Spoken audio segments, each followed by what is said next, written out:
Wednesday, July 23rd, 2014. We will begin with a Pledge of Allegiance, please. So stand and join me. Flag of the United States of America, and to the republic for which it stands, one nation, under God, indivisible, with liberty and justice for all. Before we start with the statement of procedures, we're going to seat an alternate. So, Mr. Kelly, if you would come up, have a seat. So the record reflects that we have seated one of our alternates. Another alternate is scheduled to come in later this evening, and we will seat her when she arrives. So we're going to begin with some introductory remarks. The sequence of events is as follows. Appeals will be heard first.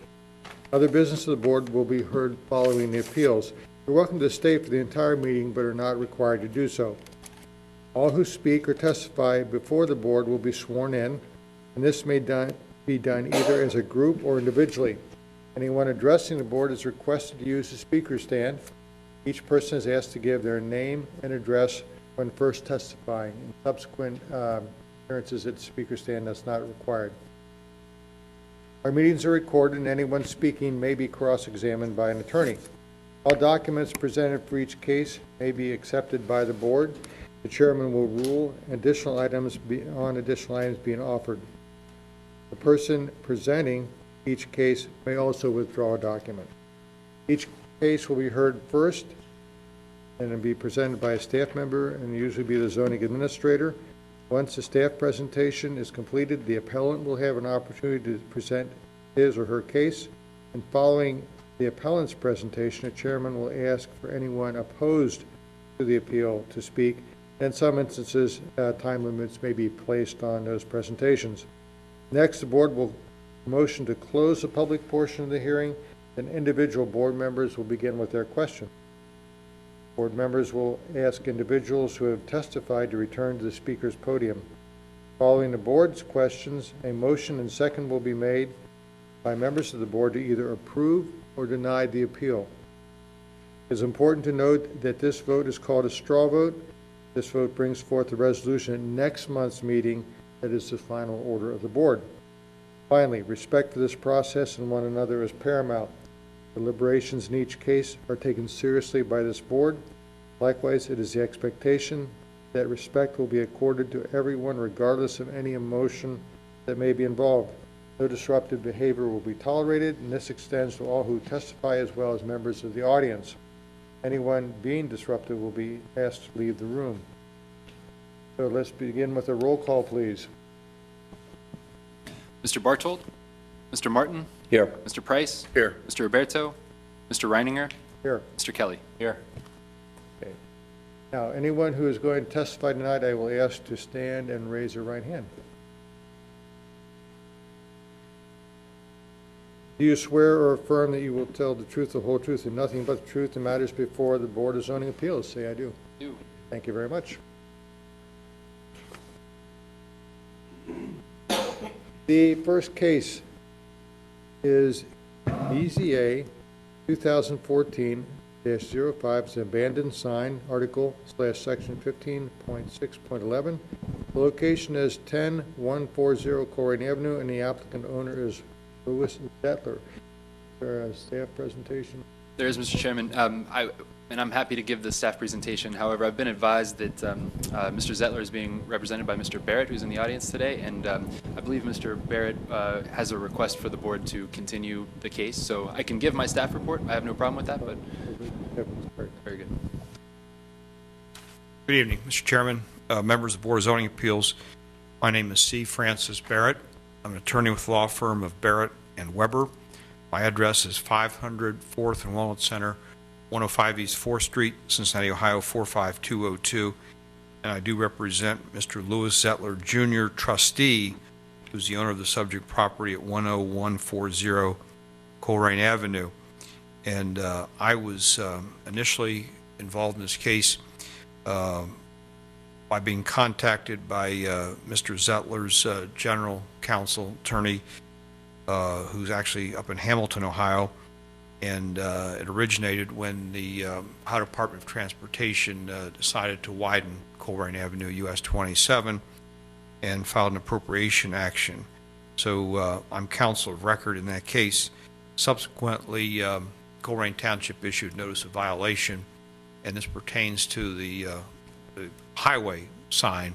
It's on that property. As you know, this property had previously been a gasoline service station. I believe it was a BP station. And so you can imagine to remove something like that is quite expensive. Since we were involved in the appropriation case, I contacted the Assistant Attorney General in the Transportation section who represents ODOT, and he explained to me that if the sign were in the area of the take, the contractor could take it down. They looked at it, and they're not taking that part of the property, and they've concluded they will not take that part of the property. But he did tell me that he would find out who the contractor is and then give me contact information because they do have the ability to take down these large signs. I've been in touch with him periodically and actually informed me yesterday whom I should contact at the contractor's office. It's the John R. Jurgensen that's been retained to do this section of Colerain Avenue in terms of road widening. And I think the work in this area, as I'm been led to believe, will take place starting in early September. I intend to contact John R. Jurgensen Company the next week or so and see if I can't get an estimate from them as to what would be involved. So after consultation with Township's counsel, Mr. Scott Solman, and he's also been in contact with your zoning administrator, Mr. Jeff Mills, I'm respectfully requesting that I get a continuance until September the 24th, I believe is your September meeting, September 24. And I hope to have something positive to present to you that evening. And if not, you want me to proceed with our appeal that evening, we'll be prepared to proceed. But I think this is the most appropriate, most expeditious way to go. So I'm respectfully requesting the matter be reset for September 24.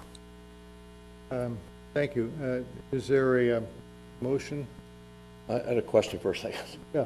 I've got two concerns, actually. The first concern is I think this will be the third meeting in a row that you've asked for continuance, and I could be mistaken, but I believe the board was led to believe that you were the reason for the extension was you were seeking an estimate. So you're saying you haven't done that yet? What I'm saying is that you're correct in the first part that we asked for continuances to get an estimate. We did not have a contact for the general contract. That contract had not been awarded previously. It was supposed to have been awarded. I understand now that it has been. It doesn't take effect until the 1st of September, and it should be in this location at that time. So I've been in contact periodically with the Assistant Attorney General. I have a couple other cases with him, and I did not get any information literally until this week. So that is the explanation. I guess the other question is, can you shed some light on, without divulging any confidentiality or client issues, what would exactly be your argument? I mean, are you arguing that it's not an abandoned sign? You've seen what I've filed. Right. And if we had to proceed, that's what we would be asserting, yes. I don't see much basis for that assertion. That's why we obviously want the sign down. And I will say at the same time, it's not to me the most egregious example of signage violations on Colerain Avenue. So I'm sort of torn a little bit, but at some point I think we need to get this resolved. And that's why I wanted to make it clear that if we do not have positive resolution from the contractor, we'll proceed with the appeal on the 24th of September. There will be no more continuances. Okay, I guess that's what I wanted to hear from you. Thank you. Okay.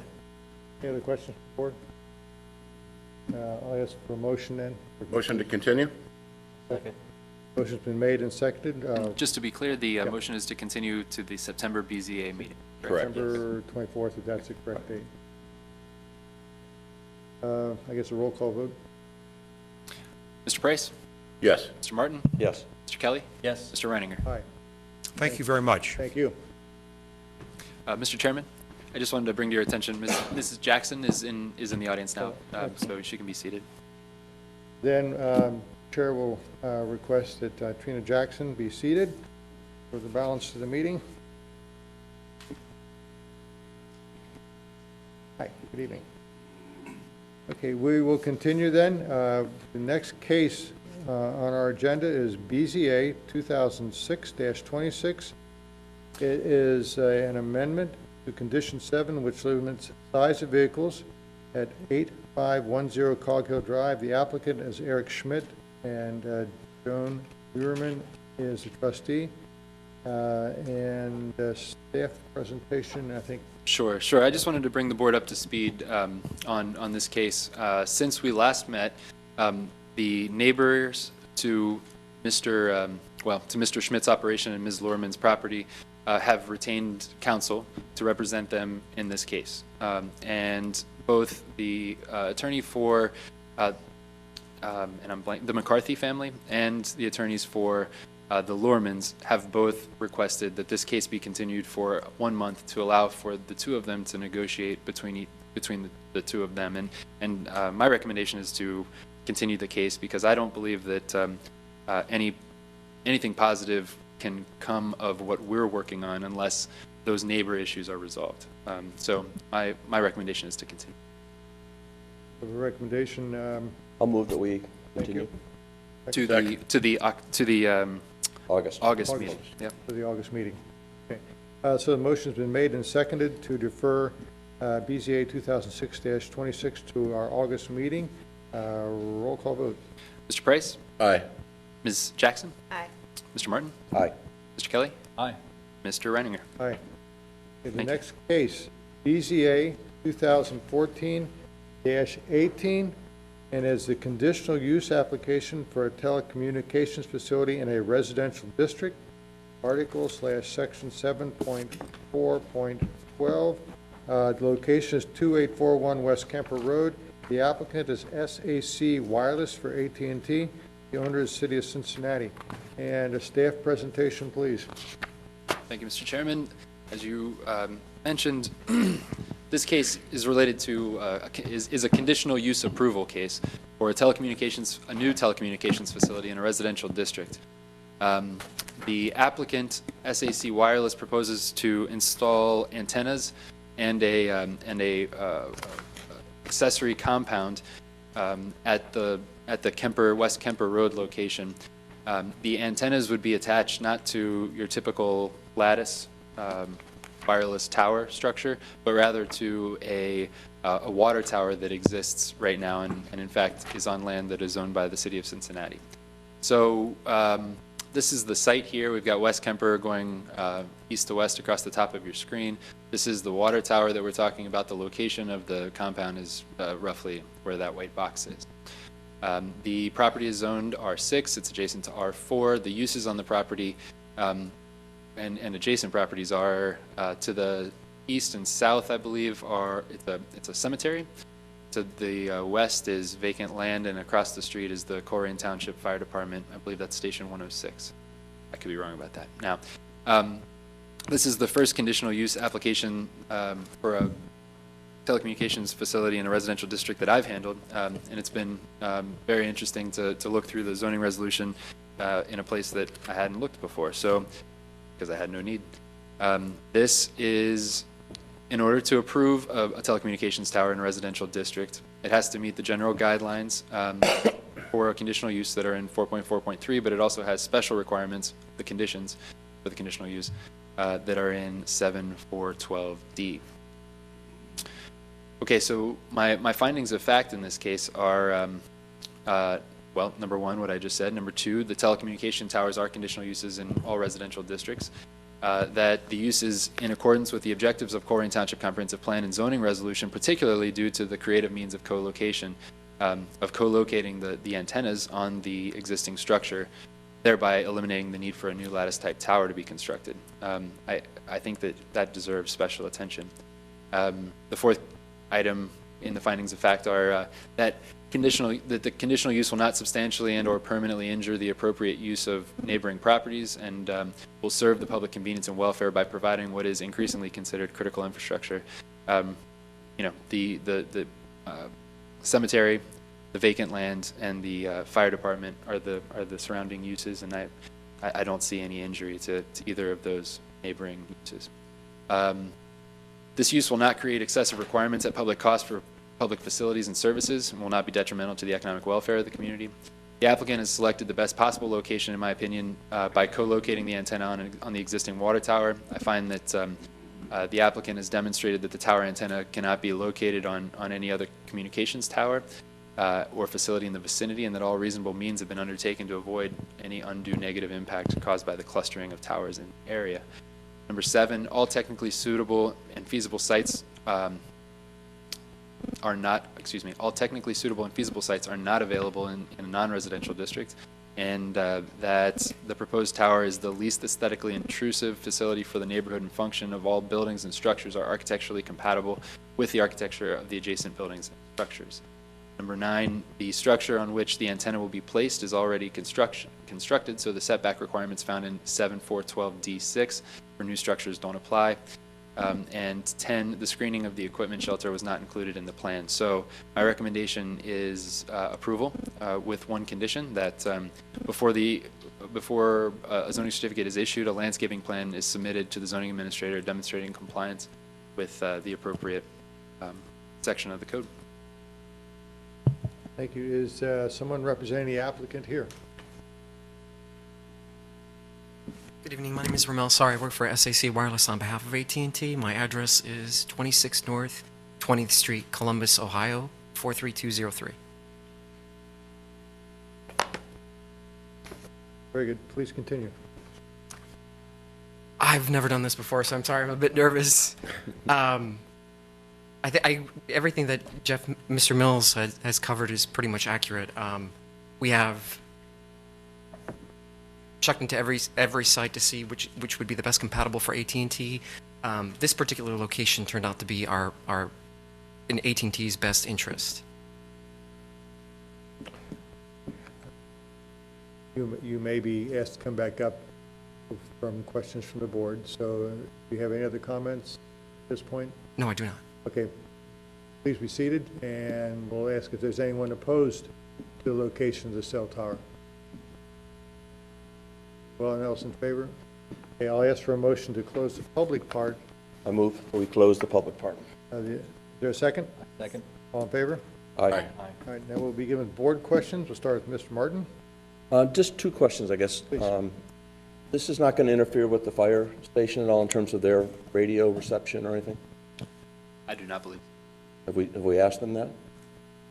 I did not. Do they operate on the same bandwidth as cellular? We can check into that, but as far as we know, no.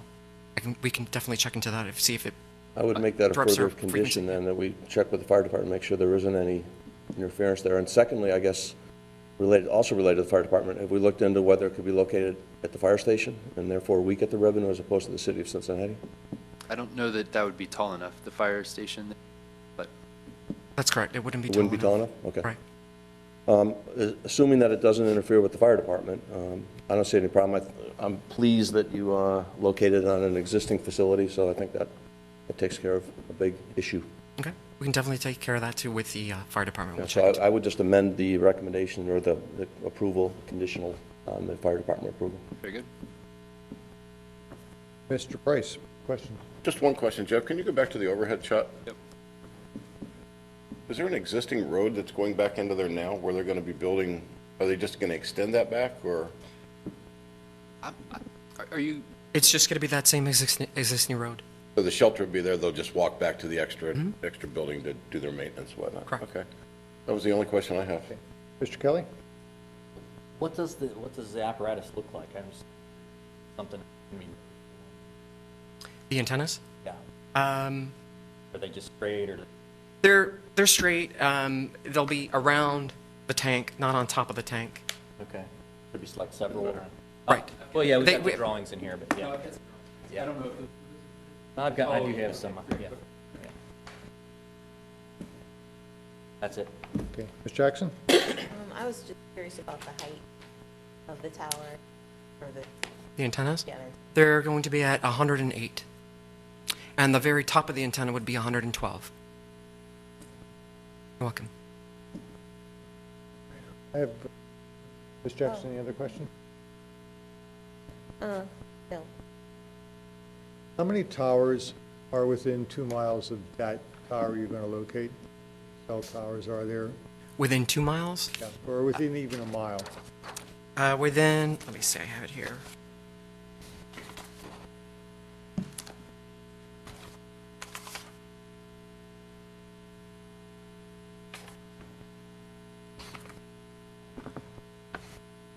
Within 2 miles, there's about 4.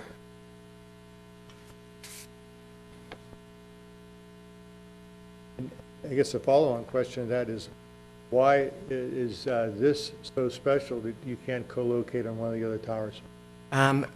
With this particular location, I did submit a propagation map from the radio frequency engineer from AT&T. If you look at that, if you look on page...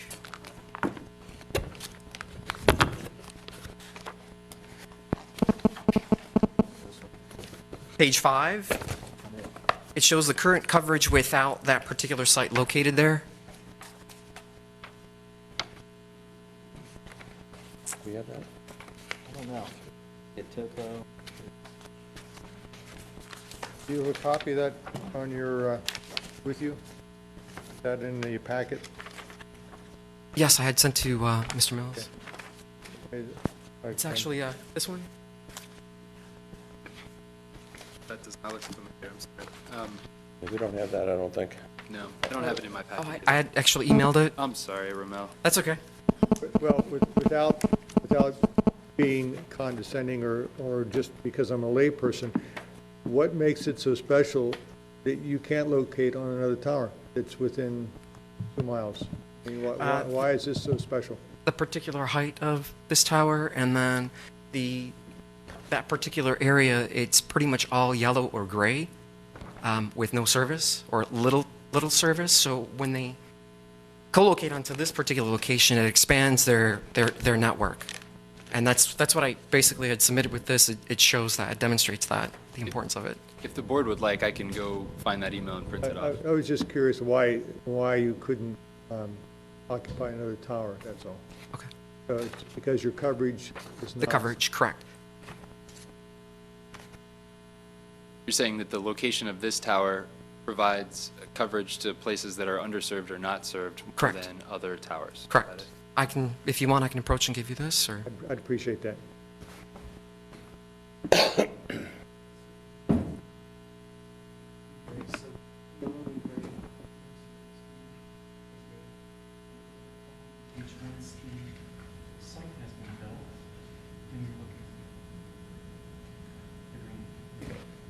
All right, let the record reflect the applicant has given us a color printout of the change in coverage with the positioning of the new antenna versus the old. And I will circulate that to board members so they can each look at it. substantial there. Are there any other questions from the board? I'll ask for a motion to either approve or deny this request for conditional use. I'll move that we approve it with the condition that Mr. Mills suggested and the condition that they contact the fire department, get there. Okay. Very good. Is there a second? Second? Motion's been made and seconded. Roll call vote, please. Mr. Price? Aye. Ms. Jackson? Aye. Mr. Martin? Aye. Mr. Kelly? Aye. And Mr. Reininger? Aye. Thank you very much. Thank you very much. Good job. See? You didn't have to be nervous. Jeff, do you want this, or you? Yeah, Yeah. yes, thank you. The next case before the board is BZA 2014-21. It's a variance for wall signage. The location is 9184 Colerain Avenue. Walter Baranu, Midwest Waffles, is the owner. And is there a staff presentation, please? Okay, thank you, Mr. Chairman. Yes. The Waffle House that is being constructed on Colerain Avenue at 9184 Colerain has received a zoning certificate for the building and one wall sign. The wall sign would be the one facing Colerain Avenue.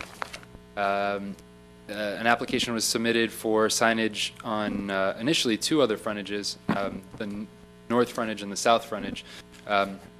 The application that's in front of you today is for additional wall signage located on the north face of the building, the north facade of the building. So the wall signage is 18 inches in height and 30 square feet in total area on a building facade that does not face a public or private street.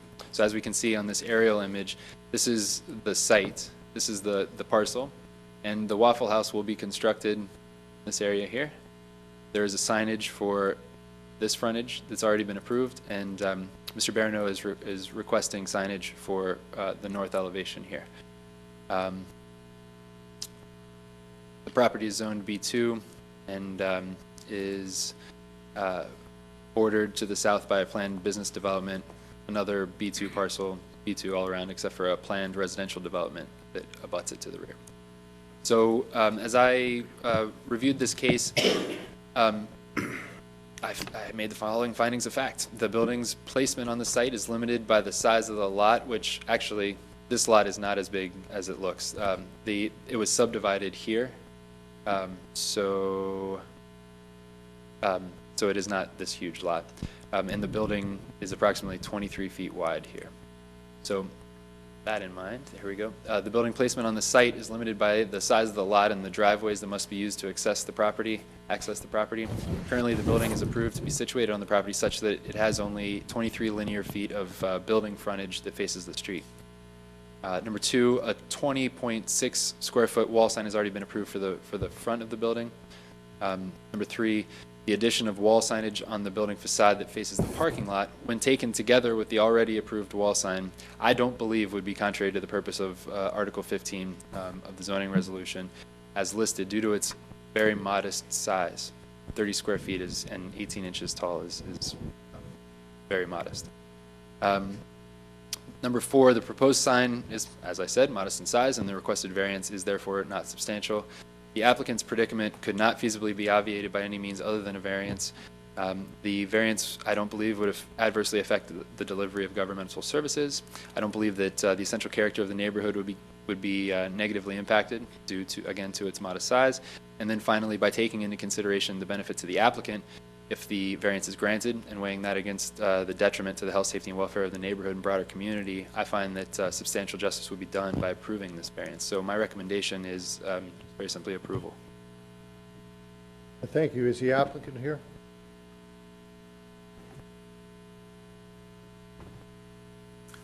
My name is Waffle.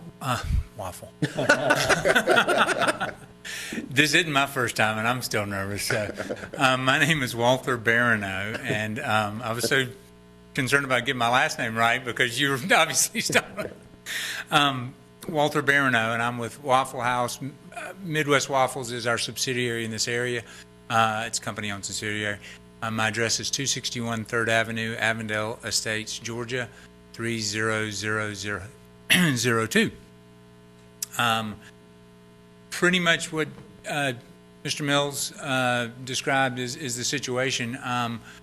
The only things that I would add is this, our front door does face the direction that we're asking for the sign. In fact, the additional sign that we're asking for, which would face north, will be over our front door, and it does face, I don't know that you'd call it a private street, but it is a shared drive between our next door neighbor, Geraci Jewelers, and gives access to the folks behind us, Underground Detective.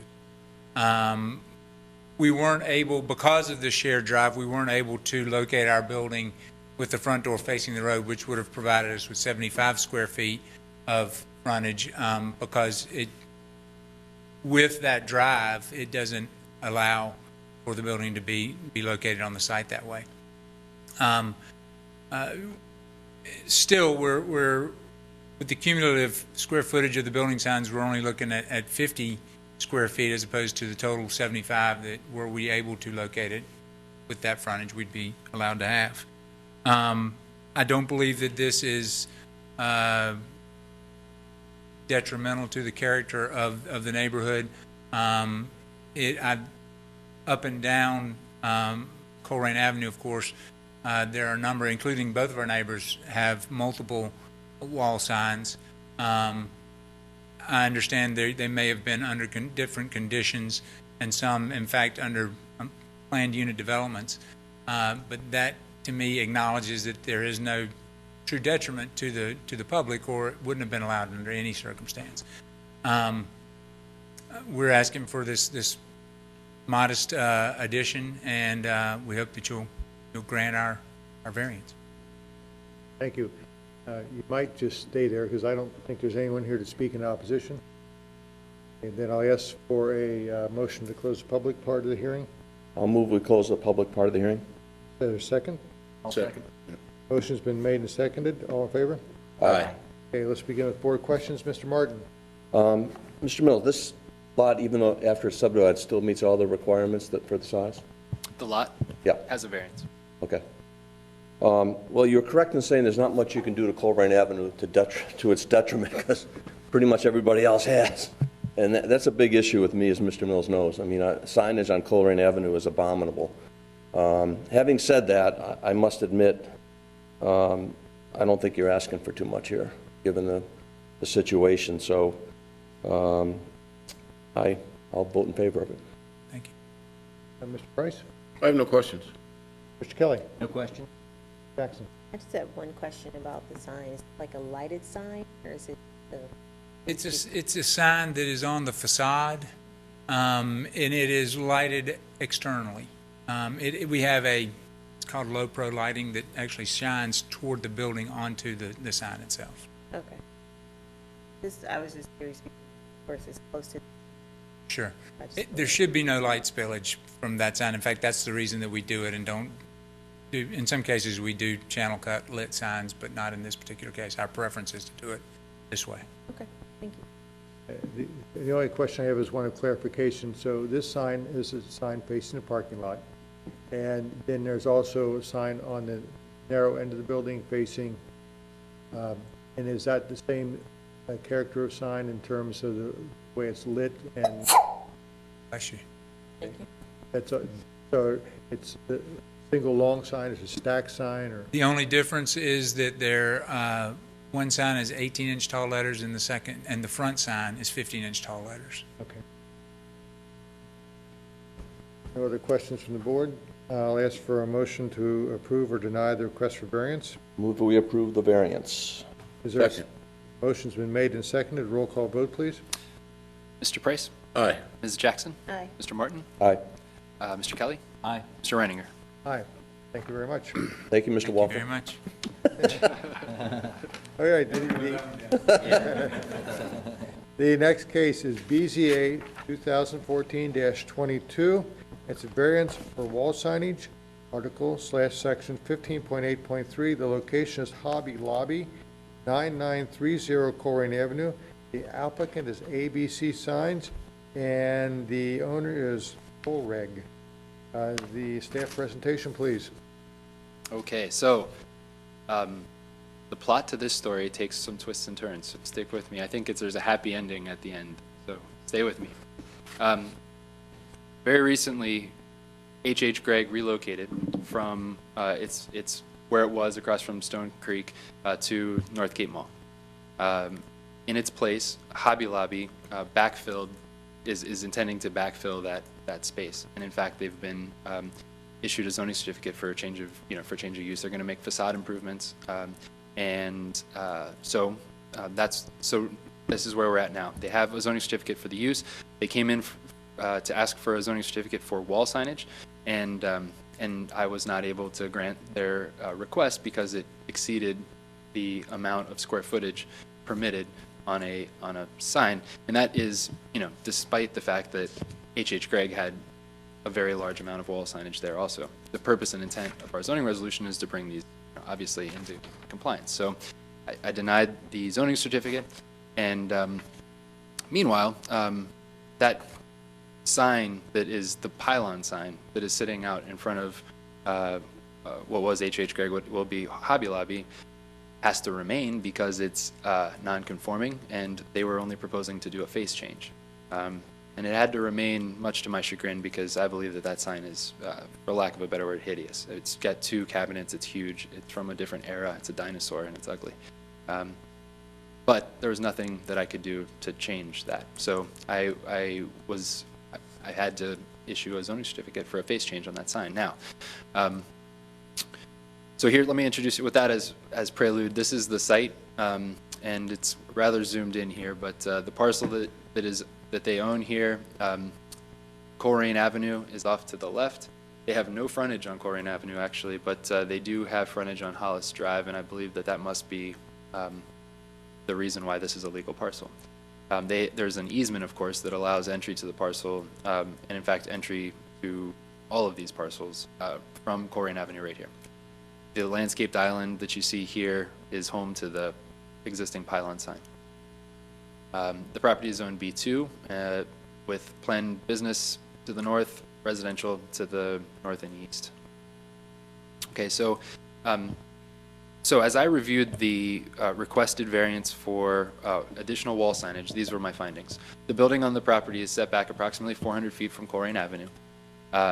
However, the proposed sign package, when taken in total, would be contrary to the purpose of Article 15 of the zoning resolution as listed in 15.1. All the proposed signs are channel letter type signs, but they're double stacked. Well, at least the Hobby Lobby portion of the channel letter signs are double stacked, which increases the height of the total sign. The owner's predicament could feasibly be obviated by unstacking the channel letters and or decreasing the number and size of the proposed wall signs. The requested variance is substantially in excess of the zoning requirements. In fact, it's 248% more square footage than is permitted. The variance would not adversely affect the delivery of government services. The essential character of the neighborhood in this case, I believed, would be negatively impacted by allowing the amount as measured by square footage of the signage in the Colerain Avenue corridor. This is a significant increase in square footage. The applicant was aware of the zoning regulations before they executed the lease of the property. Point of fact, staff shared the zoning requirements for the property with representatives of Hobby Lobby in person on March 19th and then again via email September 5th, both in 2013. So by taking into consideration the benefit to the applicant, if the variance was granted, weigh that against the detriment to the health, safety, and welfare of the neighborhood and broader community, I find that substantial justice would be done by denying this variance. Okay, so my recommendation, denial. Now, after I made my staff report, after the application was submitted, I received a phone call from Ms. Cantor, who is with ABC Signs, representing Hobby Lobby on this, and she made a suggestion that was very enticing to me. And that suggestion was that Hobby Lobby would mitigate any negative impact to the community character caused by the wall signage, and they would mitigate that negative impact by bringing down that pylon sign and replacing it with a sign that is in keeping with the zoning resolution. That happened after I had prepared my recommendations, so I wasn't able to get that out to you all. But I have to say that, in my opinion, the pylon sign is much more of a detriment to the community's image than that wall signage. And so for that, because of that, my recommendation would be to approve the wall signage variance with the condition that the pylon sign be removed and replaced with a sign that is no more than 15 feet tall and is appropriately sized by area.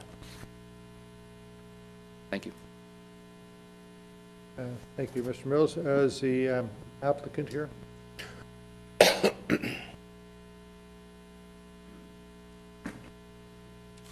Good evening. I'm Terry Cantor with ABC Signs. First, I want to give these to you so you have an idea of what we're talking about. I'm also Michael Warden from Hobby Lobby in Oklahoma City, 7707 Southwest 44th, Oklahoma City, 73179.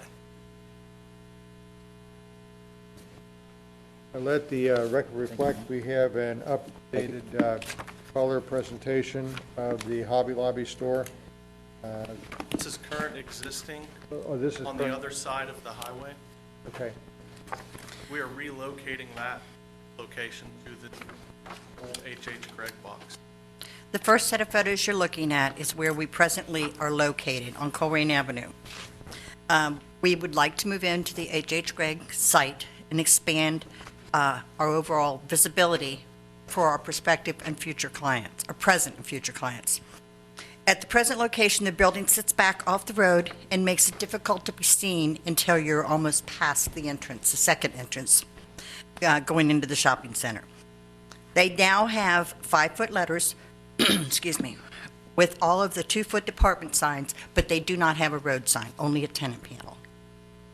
With moving to the new location, they'll have the opportunity to enhance their exposure to the public and still remain part of the Colerain Township community by moving just down the road. The new building also sits back about 400 feet from Colerain. Hobby Lobby is requesting your approval to enlarge the height of the individual channel letters from 4 foot to 5 foot for the Hobby Lobby and adding 4 sets of 2-foot overall height channel letters representing their various departments. Code only allows a total of 150 square foot maximum for signage. With the storefront being 242 foot in length, 150 square foot is not very much signage for that size building. We realize that we are requesting an amount more than double what is permitted, but we feel our situation is unique. Most businesses along Colerain Avenue have lot frontage from which their signs can easily be seen. Hobby Lobby has none. The approach shots that I've given you from both the north and south areas show that you cannot see where they're at until you're almost on the site, and it'll show you where on the signs that you can see them. We've marked where they're going to be so that you can see them. Making their location more difficult to find. With the renovations that will be done to the building, the 5-foot Hobby Lobby letters and various department signs will make the new appearance an asset to the Colerain Township community. As you can see in the next batch, there are various other locations, photos of other businesses in the area. Many have additional signage on their building, also exceeding 150 square feet. Several of those we have installed within the last couple of years, such as the McDonald's, the Longhorn, and all of those have excess signage. Presently, there is an existing pylon sign. You have a drawing of that also, with 2 cabinets, the top cabinet being 340 square feet, and the lower cabinet is 113 square feet, on 2 poles that sits 36 foot in the air. Township code only allows Hobby Lobby to utilize this pylon by refacing the top cabinet, or either cabinet. This was installed prior to the code, therefore this sign is grandfathered. New code allows us a sign at 15-foot overall height, up to 150 square foot. Hobby Lobby is proposing to remove the existing sign and replace it with a monument sign that would fall within the code presently allowed for freestanding signs. Now, I've given you a photo that shows the existing and a proposed sign under it where we've taken the existing sign away to show you what it would look like. It would still be on that island and would be out of the side of triangle. With the removal of the pylon, the importance of the additional department signs and the height of the storefront sign becomes even more crucial issue for their success and prosperity in the new location. In granting our request, it allows Hobby Lobby to maintain the corporate image that is displayed at all other locations, which is your final sheet in there that shows you 2 other locations of Hobby Lobby signs.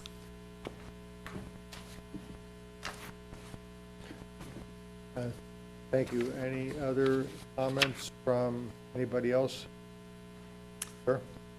I have no other comments. I look forward to your questions. All right. Sure you do. Let's find out if there's anyone opposed to this request. If not, I'll request the board close the public portion of the hearing.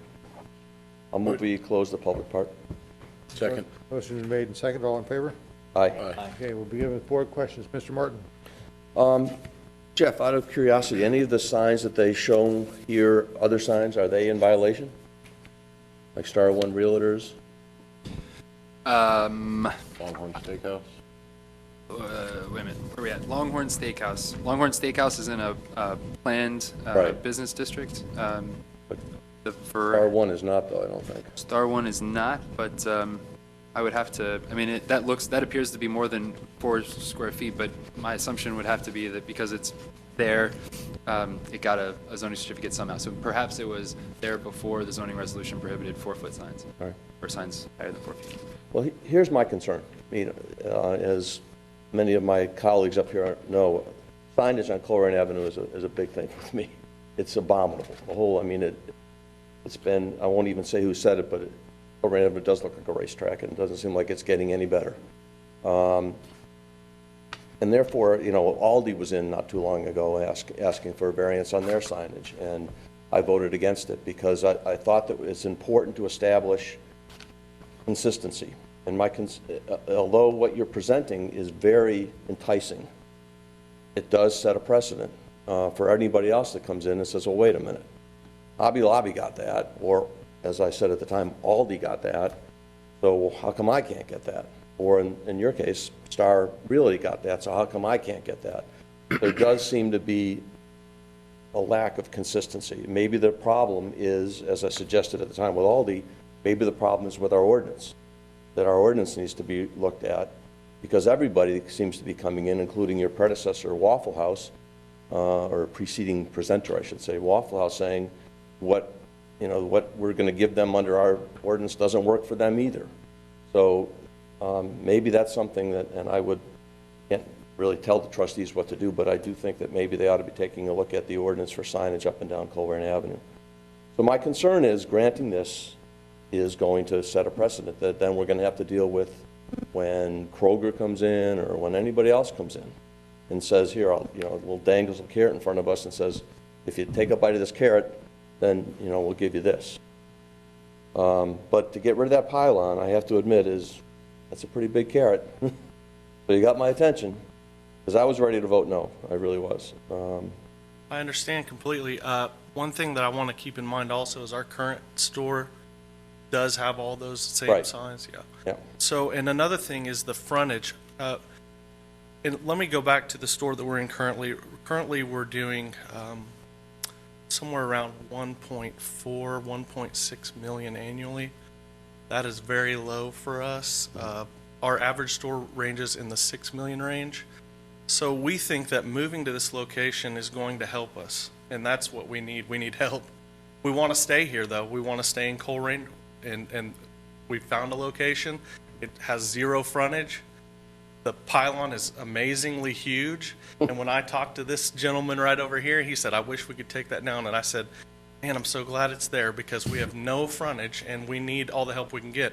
As you know, Hobby Lobby doesn't do anything on TV. We don't do any of that sort of thing. It's by word of mouth. People look for us, people see us, and they come in. That's how we draw them in, is that. And whenever we were originally told that we couldn't have our basic sign package, our standard sign package, it was a shot to the gut. So luckily that pylon was there to save us. But I know you guys hate it, and he expressed it, trust me. We want to work with you. We are friends of the community. Hobby Lobby is you've heard them on the news. I mean, we're a Really? family. I haven't heard anything about Hobby Lobby. That's funny. Let me tell you a story. Now, but when it comes down to it, we don't want to do anything of detriment, but at the same time, we have to be successful here. We're relocating a store in hopes to do that. If it is not successful, I'm afraid that in 5 to 10 years, we might not be there, and I don't want that to happen. Well, let me ask Jeff point blank, I guess. What kind of precedent do you think this sets? How do we respond to the next one that comes in, the Kroger or whatever, that says, well, wait a minute? I think that wall signage and pylon and freestanding signage are two completely different animals, and I think that the scourge of Colerain Avenue is pylon signage. Absolutely. And I think that were it me, sort of the signage czar of Colerain Township, I would take that deal any day. I would take that deal any day because, and we would bring down all of the non-conforming signs on Colerain Avenue. You and think, replace it with more. you think our ordinance needs to be looked at in terms of the sign? We did, Yes. we just, Heights? yeah, we just did look at the wall signage, or the signage in Colerain Township, and we tightened it up. And I believe that with a tight signage, with tight signage regulations, and case-by-case basis, I think that the zoning resolution right now, as it relates to signs, I'd like to stick with it. Now, there will be instances where there are need for variance, but that's why we pay you guys the big bucks, right? Yeah. Make those really tough decisions. So, Well, I don't have any more questions. I will probably reluctantly vote yes on the approval only, and swallow really hard, knowing that I've been had. That's not, I might suggest something, though. Whenever you do have a set off of over 400 feet, it's been my experience through other townships and such that the square footage should be allowed to vary depending on the setback. Few things could be in there that would allow those sort of things, so that might be a suggestion. But as it stands right now, that was very tough for us to swallow as well when we saw that originally. I do have a couple of suggested conditions to place on this, though. One would be that, this is located on a parcel that has no frontage on Colerain Avenue, so it would need a variance from the portion of the zoning resolution that deals with freestanding signage, because the area requirement for the maximum area of a pylon sign is related to its frontage on that street. Right. Okay, so the variance tonight would be a variance from the wall signage, but also it would be a variance from the pylon signage, and my suggestion is to define exactly the size of the sign and define it as no taller than 15 feet. And Terry, what is the square footage? 6 by 10. 6 by 60 square feet. I would even go so far as to say we should use the one they have in here, right? Yes. That is the Yeah. design that That's we're it. going So you'd for. say Yes, this sir. sign is approved, Right. basically. Okay. Now, secondly, it's right across the street from Stone Creek, and every business that's going in in that area, the bottom is clad with a faux stone. So my suggestion to the board would be to make what would it be called, a water table, or a stone, just a 3-foot something, a stone wrap around the bottom. And it doesn't have to be, real stone. It can be that lick and stick stuff. But I think that it's in keeping with the character of the area. And I'll also mention that the Pizza Hut that is right in front of you guys is going out of business. They've moved, and there's a redevelopment opportunity. We may need to take a second look at whether we're going to move there then if Pizza Hut's leaving. So there's a redevelopment opportunity there, and we will undoubtedly require, the new tenant to follow the same standards. So that's my recommendation, is to limit the height and area to what has been presented, and to require, say a 3-foot water table, stone water table around the base of that sign structure. Easy. All right. Do it all the time. I wanted to present the most simple economic showing. We can do that simply. Very good. That's a no-brainer. Mr. Price? Well, living in that area and going to that location quite a bit, I have some real concerns with where the pylon is now. The pad that it's set on, it's atrocious. It's really hard to get in and out of that lot. It's just at a weird angle. I'm okay with taking down the pylon and putting up a new signage, but I think that whole thing needs to be relooked at, and that the pad needs to just go away, because now you're going to have your sign way back, and I guarantee you the only reason that people see that pad's even there is because the pylon's there. So I go in there a lot, and it's just a horrible entrance. So I don't know if there's some way that you can. Yeah. Now, I agree that access to the site is not very good.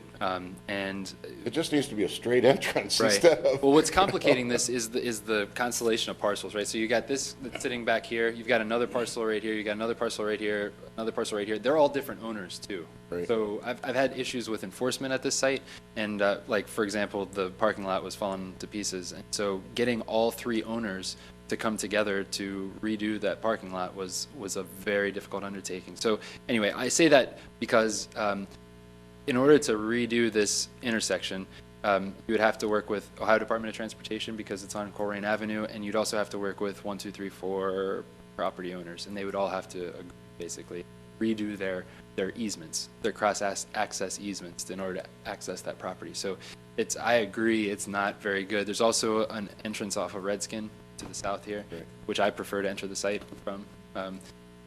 But I hear you. But unfortunately, my thought is I don't know what this tenant or the owner of the property that they're leasing from could do about that. That's my biggest concern. Mr. Kelly? Question. One of them is, if you look at Verizon wireless sign and the Longhorn sign, they're in white and have some accents. Now, are you totally trying to brand yourself with that red Hobby Lobby sign The pylon? on the building? The- Oh, it's an yeah, orange it is color? orange, yes. That's Yeah. Hobby Lobby orange. Yep. Hobby Lobby orange. It's, yeah. No getting We around have an that with an orange affidavit. trim or Yeah, something like it's, They're all it's, that way. it's our registered trademark. Okay. Understandable. I guess, and then back to, I would really love to see something going on over there that started to tie in the beautiful developments that are going on in Stone Creek. So you had already touched on that. And I guess my next question may be more, and I can't visualize in my head, is that a right turn only out of there? Are you able to turn? It's a light. There's a Traffic light. There's a up traffic, Yep. there is a full traffic light, right? Yep. Do we have to have a pylon sign there at all? Yes, sir. We need that monument sign. We have, no, you're not gonna know we're back there. Other signs can help on the wall. Okay. Without any frontage to the property. Now, and We on have this to- sign, this is the current sign that is on? Yeah. Okay. Other side of the highway. Okay, and the sign that you're proposing putting on, is it gonna advertise more businesses than Nope. just No, Hobby sir. Lobby? Single user. So it will You be, have a picture of it there as to what we're proposing. which one is it? Can somebody? The last. The last photo. Oh, okay. there. I think the last one shows the other two locations we did. That is correct. Okay. That's the pylon that's there, 15 feet, and we're proposing the monument sign to replace it. So, wrap it with stone?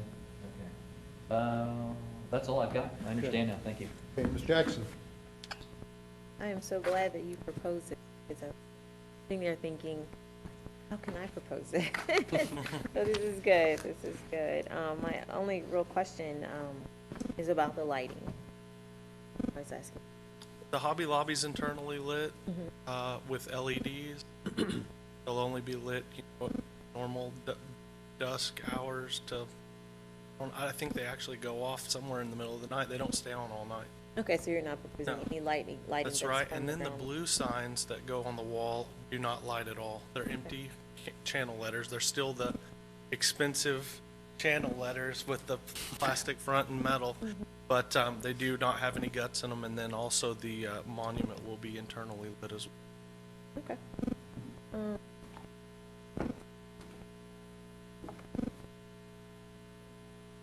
That's it for me. Just a couple questions. The sign you have on your current building, what size are those letters now? 5 foot, They're 5, same size as your, we're proposing. as well as the supporting signs illustrating the different departments? sir. So that same size. And you are acceptable to wrap the base of that with some kind of faux stone? Yes, sir, no problem. You're gonna have any kind of height idea on what that's gonna be? 15, 15 feet. No, no, how Base. high the stone base would be? up to These- My recommendation was 3 feet. 3 feet. 3 feet. Yeah. Consider it done. And one last thing, thank you for doing business in Colerain Township. We appreciate you guys too, and I just hope and pray that this move is going to boost our sales and get us where we need to be to stay here a while. That's our goal, so. Then, if there are no other questions from the board, I will ask for I have one more question. Mr. Price. Can we make an additional, a condition, an additional condition, yeah? Or, and, when they take down this pylon, I don't want it to just be the empty base there where the pylon used to be. I want some landscaping or something to go in that front part, You mean where the pylon hole is now gonna be. the whole, landscaping in that little tiny spot Well, I meant may not be just that successful. whole base. Yeah, Well, Or- we're going to utilize the part of the rear pole. the rear pole, where the Right. electric is already out there. That pole. So what's gonna happen to the front part? That will come to the ground. And how wide is that island? How wide is the island? Yeah, Pretty big sized. yeah. I'm just trying to think. I agree, Mr. Price. That I would mean, be I don't just want a hole there that now. would be optimal. It would be great to have that landscaped. My only concern is it wide enough to landscape? Because as I'm thinking about that, I think You could certainly put in a flower box. flower. So, well, and then the other thing is, nothing can be Maintaining within, it. nothing can be within 10 feet of the right of way. So that's why they That's why we scooted use- it utilize back. the back. And Maybe, Well, my other part is that, I really do worry about, I think your sign's gonna get whacked there. I think you need something additional out front that says Well, we would warning. like to put some You bollards, know? some bollards. ballards around it, possibly. The- Comes out. There's a curb there. There's a curb, there's at least Paint a the curb? 6-inch I don't curb. know. Yeah, maybe paint the Maybe curb. paint the curb. And how about fill that hole in with asphalt?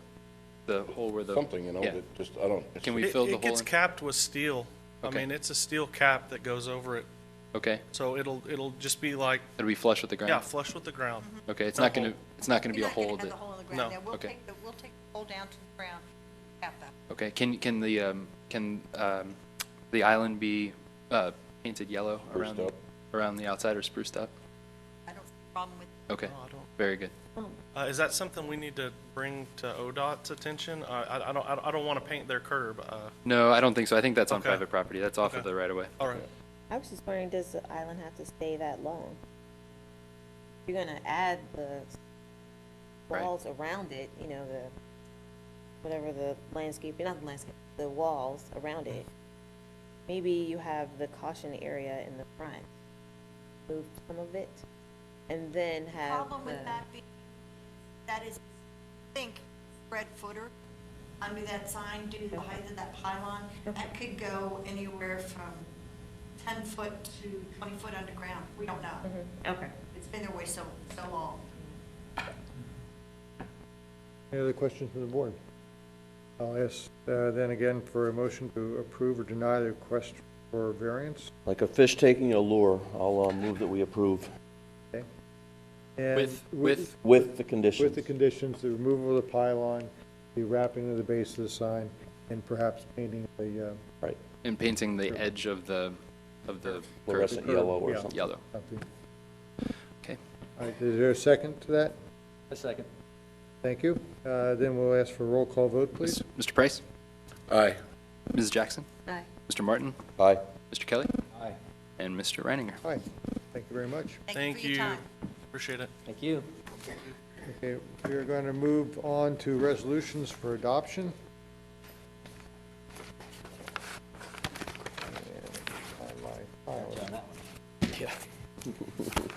Okay, Yeah, it is a good trade.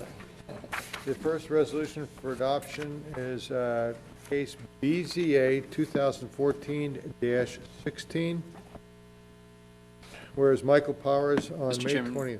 Before you Yes. read this, I just wanted to make a note of how this reads. At the last hearing for this case, staff cited 10.2.1C as the section that was receiving that the applicant was receiving the variance from. Mr. Martin suggested that the actual section that is cited be 12.1.8C. I do still disagree with him on that point, but I believe that a good solution would be to include a variance from both sections. Mr. Martin, are you amenable to that? Well, yeah, except, I mean, I don't see how we don't have the authority to amend the zoning ordinance in the 10.1, I'm just trying to prevent a problem. 10.2.1C explicitly says panhandles don't apply. Yeah, and that would be what the variance would be from. The only issue with including, I think, 12.1.8C is that that section describes where the front yard setback is measured from. Right. Panhandle, and that's, the reason that it's there is because it's different from what the typical front yard setback is on a typical lot. And the typical setback on a typical lot is in Article 16, the definitions, Figure 16.3. So if the property were a typical lot, you wouldn't reference the section of the resolution that defines the setbacks on a typical lot, but that's what we're doing here. And I don't believe that needs to be included, but I don't think that it hurts to Well, include it. Council's here, I mean, just from a precedent standpoint, I mean, I don't think the board can, if a section specifically says that this does not apply to panhandles, I don't think the board has the authority to grant a variance saying it does apply, if it's a panhandle lot. And this is the first I've heard of this. Oh, okay. This has just been brought to my Yeah, attention. I'm hearing this for the first time, so I haven't even had a chance to. Well, just briefly, 10.2.1 says, you know, if it's 200 feet back from the right-of-way, these things apply, but it specifically says, except for panhandle lots. This is a panhandle lot. So if I can characterize it, there was a accessory building proposed 197 feet from the right-of-way and on a panhandle lot. This section says that it has to be set back 200 feet from the right-of-way, so, but it also says exclusive of panhandles. My point was that the variance is just from this section, and I believe that the board has the ability to grant that variance. Mr. Martin was suggesting that we look at a different section and grant a variance from a different section. Well, because the variance you were asking there was not from the except panhandles portion, but the fact that they don't meet the 200 feet either. Yes. Right. So it's a So you were asking for a minimal variance, and I suggested I would vote for the variance, but it can't be under that section because we don't have the authority as a board to amend the zoning ordinance where it specifically says this section does not apply. I mean, that's my position. Right, and I believe that you can. And I don't even know but the way I read it says that it, the setback 200 feet. In this case, it was 197, which wouldn't apply. Right. And or from a street right away exclusive of panhandles, which is, are you both agreeing that is the case in this? This is a panhandle lot. It's So a panhandle I'm lot. saying that section doesn't apply at all. So it's a dimensional standard, which is the 200 feet. That's a dimensional standard. Right. And what you're suggesting is that the Board of Zoning Appeals is not able to grant a variance from the words exclusive of panhandle.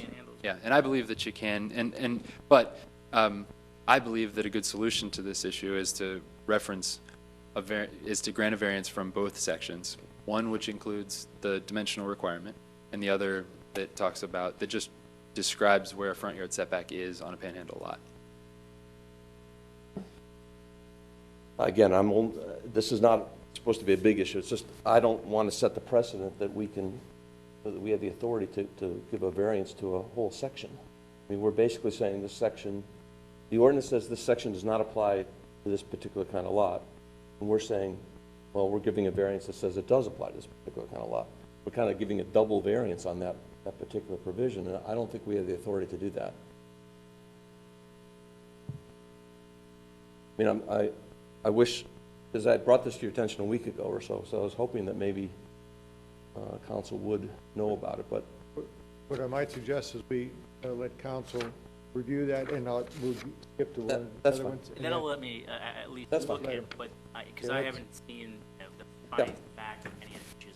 Let's just take care of some other things. Yeah, that's Let fine. Scott take a look at that. No problem. Okay.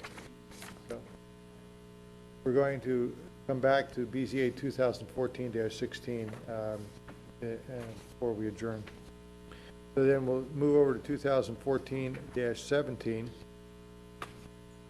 And whereas Tammy Sanders Jeffrey on May 20th, 2014, filed appeal number BZA 2014-17 with Colerain Township BZA pursuant to Article 3.3.2 of the zoning resolution seeking a variance for a 6-foot privacy fence in the side yard as applied to property located at 10794 Gloria Avenue, Colerain Township, Hamilton County.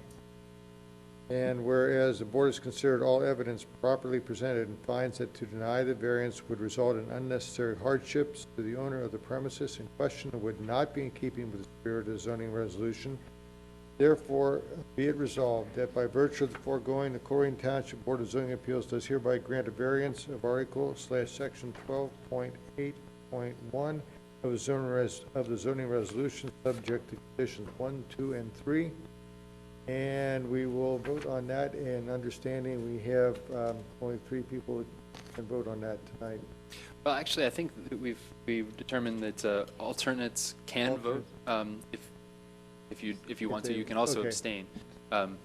Alternates can vote or abstain on that. That's right. Now, I'm trying to remember, how did this, and that creates a really sticky situation where if a straw vote was taken in favor, and then the resolution is journalized differently than the outcome of the straw vote. I'm trying to remember, how did everybody vote on the straw vote? I think this was unanimous, I Yeah. believe, so Okay. I don't think it's an issue. Okay, very good. So everybody voted in favor of this last time. So alternates, feel free to either vote Yeah, or okay. abstain. Okay. Roll call vote, please. Okay, Mr. Price, Aye. Mr. Reininger, Aye. Mr. Martin, Aye. Ms. Jackson for Mr. Bartold, Abstain.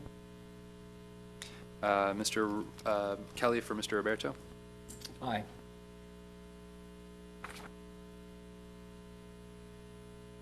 Very good. Very good. Okay, there's only 2 resolutions for adoption. We'll come back to that other resolution after we do the rest of the business. There's no unfinished business, according to our agenda, and then there are minutes. The June 25th meeting to be approved. And, Well, again, the only concern I have about the minutes is the same issue that we're right, waiting for an opinion on, I guess. I read that to animals. How I read. Right. Right. And so what I'm saying is that we would be granting them a variance from that thing. I don't think we can, though. We can't amend the language of the ordinance. I'm not asking you to amend it, I'm asking you to vary its application. Just like I would ask you to vary the application of a dimensional standard. Now, one thing that our Board of Zoning Appeals is prohibited from granting is a use variance. Are we asking about changing the use on the property? We are not. We're asking for an area variance or a No, variance. there's no issue. I agree we should give her variance. I just want to make sure we give it under the right Yeah. section. And I don't think, and I hope council agrees with me, I don't, I think exclusive of panhandle, it doesn't make sense. Panhandle, that does not apply to that section. Doesn't apply. you and I are in total agreement. But it's how I read that. Yeah. Because the 200 feet or more is referring back to the 200 feet. Exactly. Or 201, et cetera, from a street right away, exclusive of panhandle. Right. Which would exclude the. That's right. So it says that That section panhandles. doesn't apply to panhandles. That's how I read it. Yes. Your council and I are in agreement. Okay, so what I'm saying though is the section that you are talking about, Mr. Martin, it just describes where a front yard setback is measured from on a panhandle. That's what that And we're section. giving a variance suggesting that that's okay. We gave them a variance, giving them, not requiring them to meet that particular condition, but under 12.1.8, not 10.2.1. The minimum front yard requirement shall be measured from the lot line that creates the rear yard lot line from the adjacent lot as illustrated in 2.2-5. So where would the front yard be measured from if we grant this variance? Well, it says the minimum, we're giving them a variance from the statement here that the minimum front yard setback requirement should be measured from the lot line that creates the rear lot line of the adjacent lot as illustrated in section 12.5. We're giving them the minimum front yard variance here. There. Okay, so he comes back to me, so now he has a variance from that section of the. Correct. So now he wants to build another house. Right. In that front yard, he can do that? No. How would that be? Because For we're this very, particular we're saying building. that there are certain things that are not permitted in front yards. Mm-hmm. By giving him a variance, this variance that you're suggesting, the Mm-hmm. things that are prohibited from front yards would now be permitted, correct? because you're saying that that's not his front yard. I wouldn't know what his front yard is now. Well, I would. What would his front yard be? If you're saying that the Well, panhandle lot, basically, what you're doing, I guess, is talking yourself out of giving him the variance, because I think council and I both agree, you cannot give him a variance under 10, you're shaking your head no, but I think council and I agree. You can't. The way I read the section,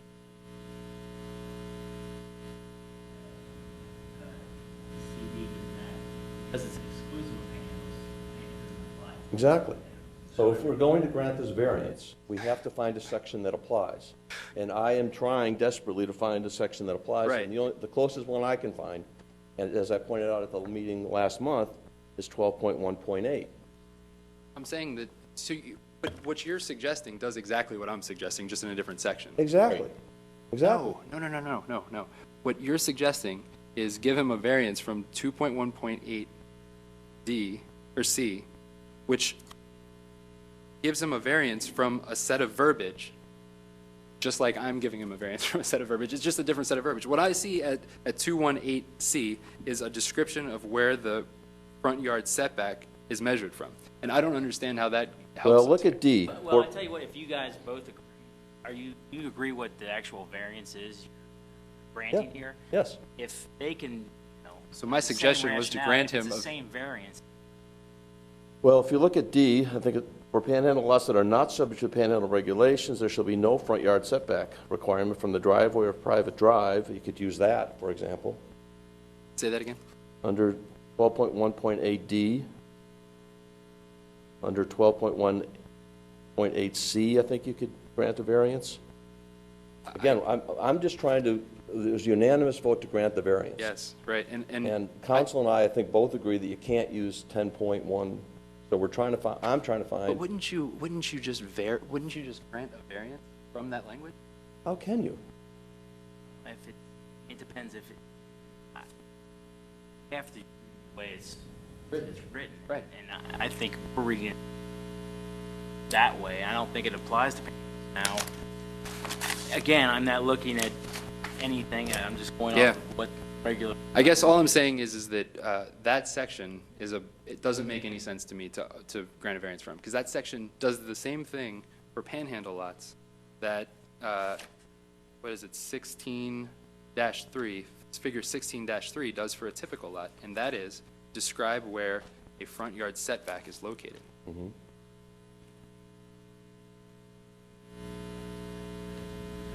So where is his front yard if we're granting him a variance? Well, if there is more than one possible, cover both bases. I don't mind whatever it is that you want to cite. It really is neither here nor there to me, honestly. Well, I just, But this, again, Mr. Mills, with all due respect, I was trying to avoid this particular discussion by sending you the email last week. I wish you had taken the time to respond to that email, and we could have avoided this. So I guess I will just leave it alone, and I will vote to abstain. But I do wish in the future that you would take the time to call me or contact me so that we could work this out and not take everyone else's time. Thank you. Let's just get this resolution granted. So I will read it into the record. Whereas Michael Powers on May 20th, 2014, filed appeal number BZA 2014-16 with Colerain Township BZA pursuant to Article 3.2 of the zoning resolution seeking a variance for a detached garage in the front yard is applied property located at 3709 Hanley Road, Colerain Township. Whereas this board has considered all evidence properly presented and finds that to deny the variance would result in unnecessary hardships to the owner of the premises in question, would not be in keeping with the spirit of the zoning resolution. Therefore, be it resolved that by virtue of the foregoing, the Colerain Township Board of Zoning Appeals does hereby grant a variance. Now, in this granting, there are two articles cited, and I will read them both. 10.2.1C and 12.1.8C of the zoning resolution, subject conditions 1, 2, 3, and we'll need a roll call vote on this to approve the granting of this variance. Very good. Mr. Price? Aye. Ms. Jackson? Mr. Martin, Abstain. Mr. Kelly. Abstain. Okay, so so just to let you know, there's a straw vote taken that approved it, and there aren't enough votes to pass it. So it is denied, and that opens us up to quite a bit of litigation, I would imagine. Well, I think, why don't we go to continue it, and I can research the issues and give you guys a better answer on how to proceed. I just don't feel like I know what's going on.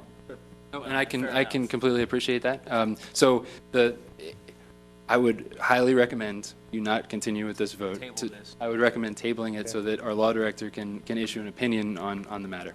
Okay, Okay. then I'll ask for a motion to table. Motion made to table. Is there a second? A second. Discussion? All in favor? Aye. Aye. Very good, thank you. All right, that gives us a little breathing room. It doesn't have to be this confrontational, though, I really wish you had taken Well, the time to and contact. I just, And I mean, I put the law director in a bad spot tonight, and that's not fair to him, it's Okay. not fair to everybody. And and if I had been here Right. last time, we're just trying to figure out a solution, Jeff, that's all. Oh, exactly. That's all No, we're trying to do. Just to be clear, I don't know that I fully understand Jeff's perspective, because I don't know, it sounds like you're incorporating other portions of the zoning resolution. And let's- So let's just to be- finish just- the order of business anyway. here, and then Just to be very we'll clear, there's no discuss. confrontation, there's just a disagreement, and that's okay, I think. Let's just finish the order of business. Are we in a position to even approve the minutes from the last meeting, or are we going to table that? I think we're going to have to table that. Okay, we'll table the minutes, and then I'll motion to adjourn. I'll move we adjourn. Okay, second? Second. Okay, all in favor? Aye. All right, so we got some business to wrap up next month. We also have some. 2 cases? Okay, yeah, Well, and then So three. Cog-Hill, okay. Cog-Hill comes back. So this is an instance where if you're an alternate, it would pay to sit and observe.